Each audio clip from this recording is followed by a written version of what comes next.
Hello and welcome back. This is video number 2, and we're going to talk about the different automation scenarios or different scenarios that you will encounter that you are going to want to automate. So this is kind of a brief overview of what we'll talk in more depth in the future videos. So I'm logged into a real live WordPress site. It just so happens that this is a really good example because this example is a site that has not really been maintained as much. So first things first, when it comes to WordPress maintenance, you need to keep it updated in terms of the WordPress core version, the theme updates, and as well as the plugin updates.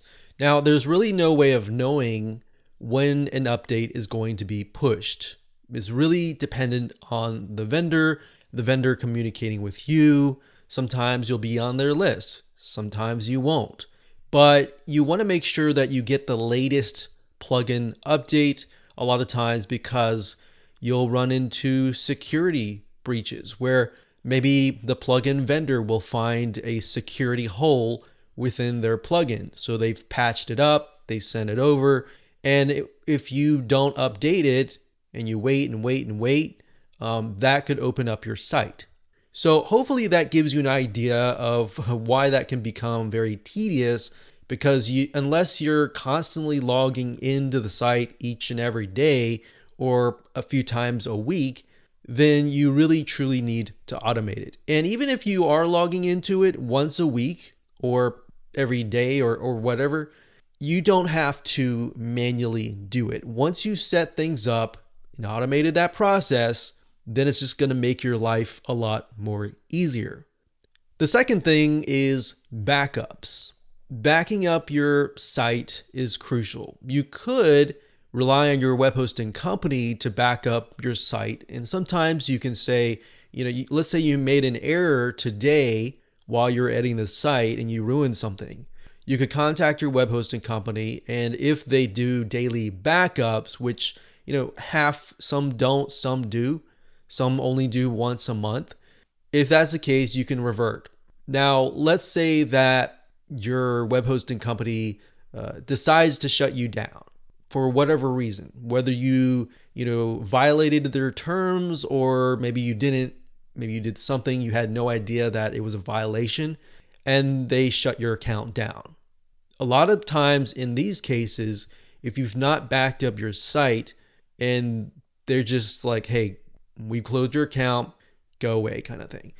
If that's the case, then you don't have a backup of your site. So ideally, at the end of the day, you will want to have a backup of your site.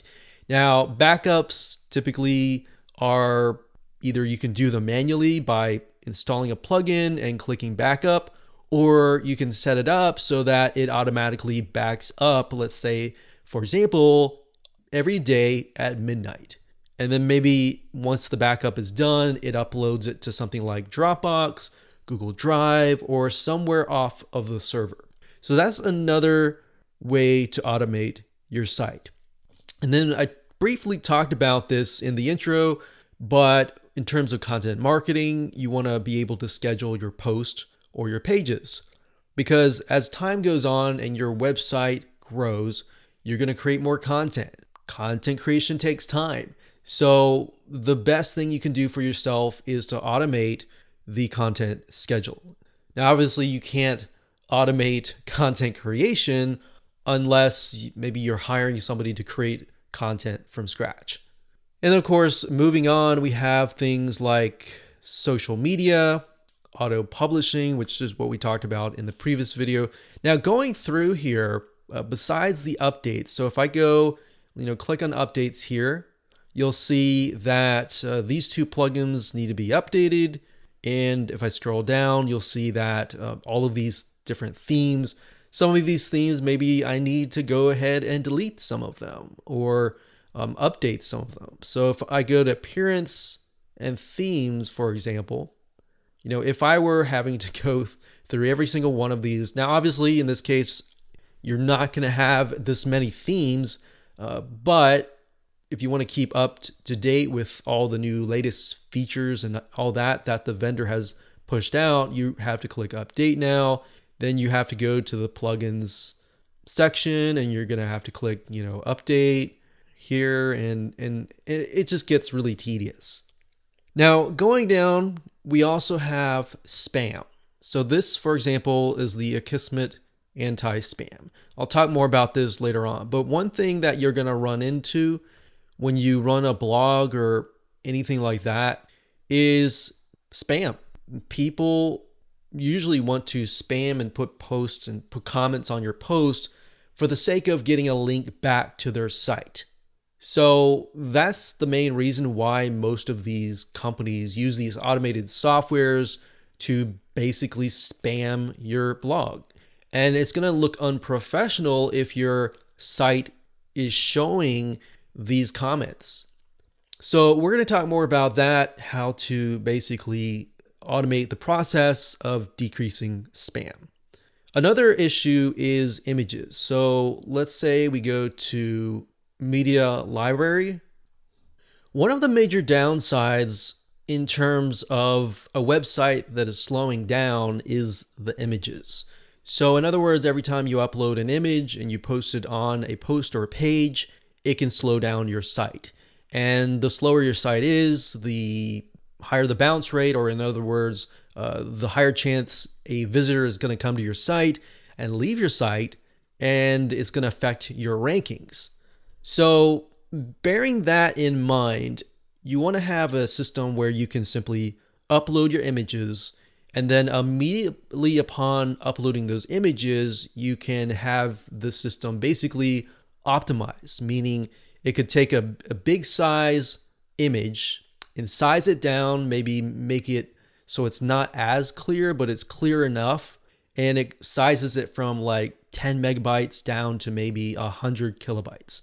So obviously that's big jump, but ideally most of the time it's going to be 1 or 2 megabytes.